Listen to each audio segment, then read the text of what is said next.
Hello, कैसे हो आप लोग। उम्मीद करते हैं अच्छे होंगे।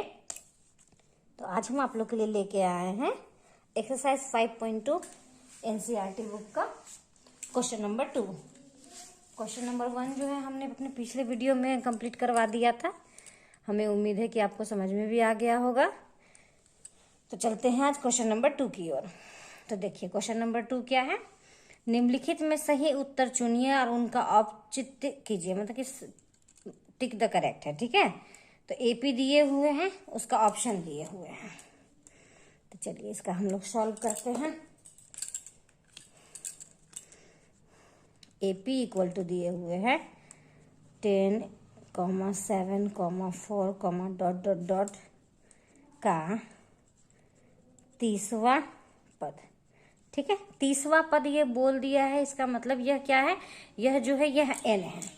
तो चलिए सबसे पहले हम लोग क्या करेंगे, हम लोग पहले निकालेंगे ए को। तो ए बराबर हो गया 10। ठीक है, ये तो आप लोग को हम बताए ही हैं कि ये जो पहला जो होता है वो ए है, प्रथम पद है। डी सार्वंतर कैसे निकालेंगे, सेकेंड में से फर्स्ट को घटाएंगे। तो 7 माइनस 10 इक्वल टू कितना, -3।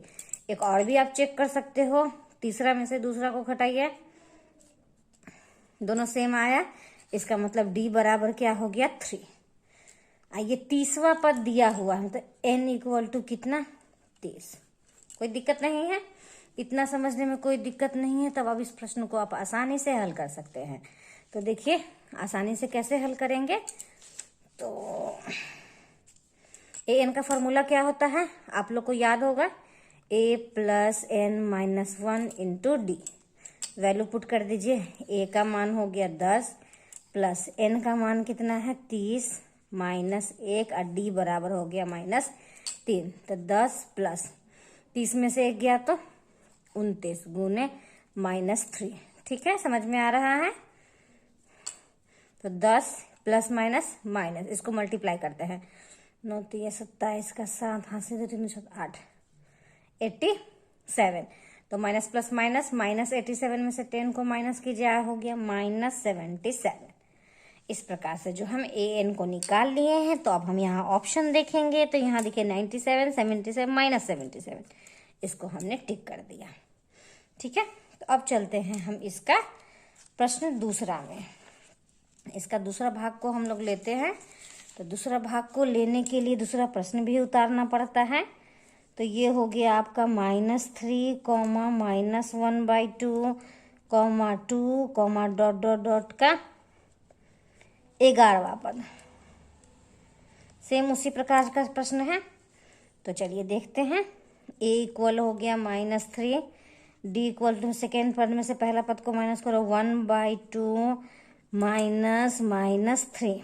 देखिए तो -1/2 माइनस माइनस हो गया ये प्लस, कोई भी अंक के नीचे एक छुपा हुआ है, तो 2 1 का लघुत्तम 2 हो गया। 2 को 2 से हम लोग भाग किए तो 1, तो यहाँ -1 आप प्लस यहाँ 1 दूनी 2 3 दूनी 6, तो ये हो गया 5/2। तो डी का वैल्यू हमने निकाला है 5/2। चलिए एन क्या दिया हुआ है, 11वां पद। ठीक है, तो एन का हम लोग फॉर्मूला डालते हैं, a plus n minus 1 into D. A का वैल्यू क्या है, a है -3 प्लस n क्या दिया है, n है 11 -1 और d का वैल्यू क्या है -3। सॉल्व करते हैं, 11 में से 1 गया तो 10 गुने -3 प्लस माइनस माइनस 10 दिया 30। ठीक है, समझ में। ओहो सॉरी, डी का वैल्यू तो गलत हमने वैल्यू पुट कर दिया है। डी का वैल्यू तो 5/2 है ना, ये गलत हो गया, ध्यान दीजिएगा। -3 प्लस 11 में से 1 गया 10 गुने 5/2। ठीक है, 2 पंचे 10, तो ये -3 आप प्लस 5 25, तो 25 में से 3 को घटा दीजिए तो कितना आ गया 20। तो यहाँ पे हमने जो है डी का मान जो है वो 5/2 के बदला हमने -3 डाल दिया था, इसलिए ऐसे हो गया है। तो देखिए इस तरह से है जो, अब देखो 22 का ऑप्शन है, ए है 28 22, तो ये रहा आपका सही ऑप्शन। ठीक है, इस प्रकार से क्वेश्चन नंबर 2 का दोनों भाग जो है हमने आपके साथ हल कर लिया है। और हमें उम्मीद है कि आप लोग को समझ में भी आ गया होगा। तो चलिए, अगर आपको मेरा बताया हुआ तरीका अगर समझ में आ रहा है तो प्लीज़ मेरे चैनल को लाइक कीजिए, सब्सक्राइब कीजिए और जितना ज़्यादा से ज़्यादा हो सकता है अपने दोस्तों के साथ शेयर कीजिए। अगर पहली बार मेरे वीडियो को देख रहे हैं तो प्लीज़ बेल आइकन दबाना ना भूलिएगा, ताकि कोई भी वीडियो हम डालें तो उसको आपका नोटिफिकेशन मिल जाए आपको। ठीक है, तो फिर मिलते हैं नेक्स्ट क्वेश्चन नेक्स्ट वीडियो में। धन्यवाद।